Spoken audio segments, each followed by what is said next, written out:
Alright, so we're gonna make the bucket mousetrap real quick. It's a pretty straightforward process. Nothing too complicated. What we do, we have a bucket, Home Depot bucket, empty that, and a drill. We've got, so what we're gonna do is make it so that the mice try to run across something that's not solid and they fall in the bucket. You're going to want the 5-gallon buckets. A 3.5-gallon bucket is going to be too short most of the time, and the mice can just jump right out. So I don't want this video to be too long. It's an easy thing. So all I'm going to do, I'm using a step bit. It's just on there. Use a regular bit. However,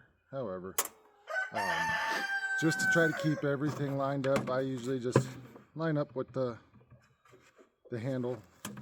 Go up toward the top, drill a hole, other side,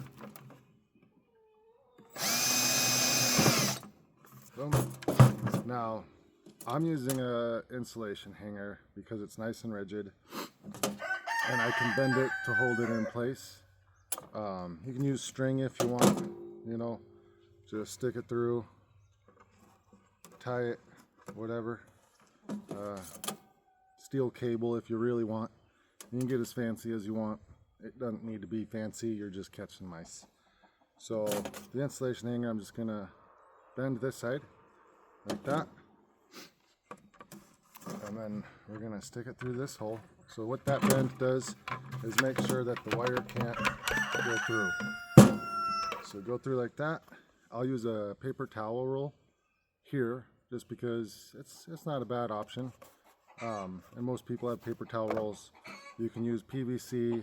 This one's 1 inch. The other one I have is 1/2 inch. 1 inch, it could be too heavy. I'm not too sure. Mice aren't very heavy, so they might be able to skate across 1 inch PVC.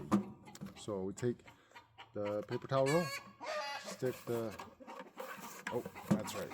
We got to trim the paper towel roll because it's too big, so it'll get stuck. Simple. I'm just using this real quick. It doesn't need to be perfect, just enough where it can freely spin. I didn't measure anything, as you saw. Again, this doesn't need to be fancy at all. Stick it through. Then I take the needle nose again, bend the other side. Now that wire's not going anywhere. This will spin.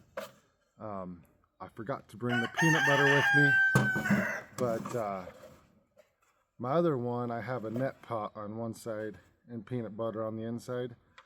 But for something like this, you could probably just coat this in the middle with peanut butter. And then what we need to do, I didn't bring a ramp with me.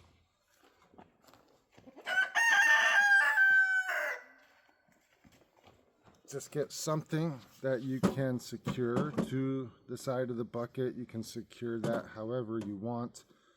Take a screw from the inside, outside, leave it just like this, however you want to do it, and you have a mouse trap. Some people fill the bottom with water to drown them. I'm not here to tell you what to do with the mice after they're in the bucket, but that's up to you.